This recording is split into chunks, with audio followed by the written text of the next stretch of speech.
সোমবার মালদা জেলার রতুয়া ও মানিকচক ব্লকের একাধিক ভাঙন কবলিত এলাকা পরিদর্শন করলেন রাজ্যের সেচ মন্ত্রী মানস ভূঁইয়া।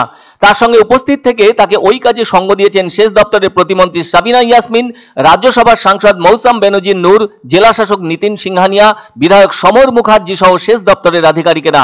বন্যার পর ভূতনিতে কোথায় কোথায় নদী বাঁধের পরিস্থিতি কি রয়েছে সেসবও খতিয়ে দেখলেন সেচ মন্ত্রী মানস ভূঁইয়া। তবে এদিন তিনি রতুয়া ও মানিকচক ব্লকের বিভিন্ন এলাকা পরিদর্শন করেন। রতুয়া 1 নম্বর ব্লকের মহানন্দাটোলা গ্রাম পঞ্চায়েতের কাণ্ডটোলাও রাজ্যের সেচ মন্ত্রী পরিদর্শন করেন। আবার ওখানকার ভাঙন কবলিত অবস্থায় থাকা বাসিন্দাদের সাথে কথাও বলেন। মালদা জেলার প্রশাসনিক আধিকারিকদের সঙ্গে নিয়ে রতুয়া গঙ্গা নদী পরিদর্শন করেন রাজ্যের সেচ মন্ত্রী মানস ভূঁইয়া। অন্যদিকে লঞ্চে চেপে তিনি পরিদর্শন করতে মহানন্দাটোলার কাণ্ডটোলায় পৌঁছন। এছাড়া ওখান থেকে পরে সড়ক পথে মানসবাবু মানিকচকের উদ্দেশ্যে রওনা দেন।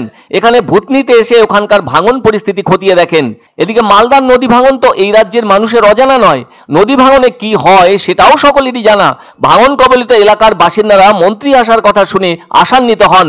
তারা ভাবতে শুরু করেন সরকারের পক্ষ থেকে ভাঙন ঠেকাতে নিশ্চয়ই কোনো স্থায়ী ব্যবস্থা নেওয়া হবে। যাই হোক, ওইসব এলাকার ভাঙন নিয়ে সেচ দপ্তরের আধিকারিকদের সাথে আলোচনাও করলেন সেচ মন্ত্রী মানস ভূঁইয়া। সেচ মন্ত্রীর এই পরিদর্শন ভাঙন কবলিত এলাকার বাসিন্দাদের কতখানি উদ্বুদ্ধ করবে সেটাই সবচেয়ে বড় খবর হিসেবে আলোচনা ছড়াচ্ছে নদী ভাঙন কবলিতদের মধ্যে। তাদের আশা, যদি স্থায়ী বাঁধের কাজ শুরু হয় তাহলে আগামী বর্ষায় চিন্তামুক্ত থাকতে পারবেন তারা। এদিকে অনেকেরই মনে আছে চলতি বছরের জানুয়ারিতে মালদায় প্রশাসনিক সভা যেটি হয়েছিল তাতে গঙ্গার ভাঙন সংক্রান্ত ব্যাপারে কোনো কথাই বলেননি মুখ্যমন্ত্রী, বরং মুর্শিদাবাদ জেলার জন্য বরাদ্দের ব্যাপারে ঘোষণাও করেছিলেন মুখ্যমন্ত্রী মমতা বন্দ্যোপাধ্যায়। সেদিন কিন্তু মালদার বাসিন্দারা অনেকটাই হতাশ হয়েছিলেন, কেননা ভাঙন কবলিত এলাকার বাসিন্দারা ভেবেছিলেন ভাঙনের সর্বস্ব হারানো মানুষদের দাবি মেনে গঙ্গা ভাঙন প্রতিরোধ নিয়ে কিছু একটা ঘোষণা করবেন মুখ্যমন্ত্রী। অথচ তেমন কোনো কথাই সেদিন ঘোষণা করেননি তিনি। ফলে যথেষ্টই হতাশ হয়েছিলেন তারা। গঙ্গার ভাঙন মালদাবাসীর কাছে একটা অভিশাপ। সবাই দেখতে পান প্রত্যেক বছর গঙ্গার খামখেয়ালিপনার দাপটে বিঘাকে বিঘা ফসলি জমি সহ বাড়িঘর সবই তলিয়ে যায়। এমন অবস্থায় বারবার তারা দাবি করে আসছেন ভাঙন রোধের ব্যাপারে স্থায়ী কোনো ব্যবস্থা নেওয়া হোক, না হলে একদিন এই মালদা জেলার অনেকখানি অংশ গঙ্গা গর্ভে তলিয়ে যাবে। আর ওই কথা বারবার দুর্গতরাই বলছেন না, তেমন কথা বলেছিলেন ওখানকার বিধায়ক সমর মুখোপাধ্যায়ও। আবার ওই বিধায়কও জানুয়ারি মাসের সভায় মুখ্যমন্ত্রীর অনুষ্ঠানে উপস্থিত ছিলেন। বরঞ্চ সেদিন মুখ্যমন্ত্রী উল্টে কেন্দ্রীয় সরকারকে টাকা না দেওয়ার কারণে তুলোধনা করেন। মুখ্যমন্ত্রী সেদিন বলেছিলেন, আমরা যেটা বলি সেটাই করি। সেজন্য এদিন মালদার ভাঙন কবলিত এলাকা পরিদর্শন করতে আসা সেচ মন্ত্রী মানস ভূঁইয়াকে দেখে যথেষ্ট আশা প্রকাশ করেন ভাঙনের কবলে পড়া বাসিন্দারা। তারা মনে করেন এই সরকার যা বলেন তা করেই থাকেন।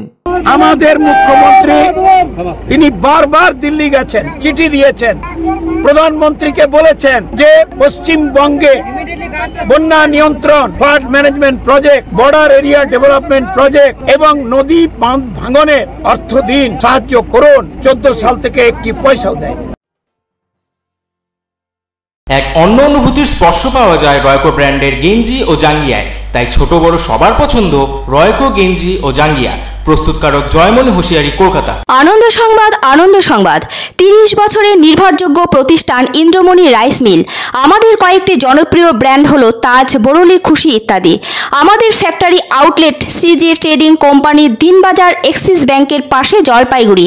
এখানে সুলভ মূল্যে গুণগত মানের সব ধরনের চাল পাওয়া যায়। Phone number 9547029475। পছন্দসই সেরা খাবার খেতে হলে সোজা চলে আসুন রুচিসম্মত আধুনিক মানের রেস্টুরেন্ট রাজদরবারে, কেননা এখানেই আপনারা পাবেন ভোজনের রাজকীয় অনুভূতি। শুধু পুজোর সময়ই নয়, সারা বছরই রকমারি খাবার সরবরাহ করাই এই রেস্টুরেন্টের আভিজাত্য। আমাদের ঠিকানা রাজদরবার, রাহুতবাড়ি, বাবুপাড়া, জলপাইগুড়ি। ধামাকা ধামাকা ধামাকা! সানরাইজ মার্বেলের নতুন শোরুম শীঘ্রই আসতে চলেছে জলপাইগুড়ি গৌরীয় মঠের পাশে নতুন করলা সেতুর কাছে। এখানে পাবেন আধুনিক টাইলসের রকমারি সম্ভার।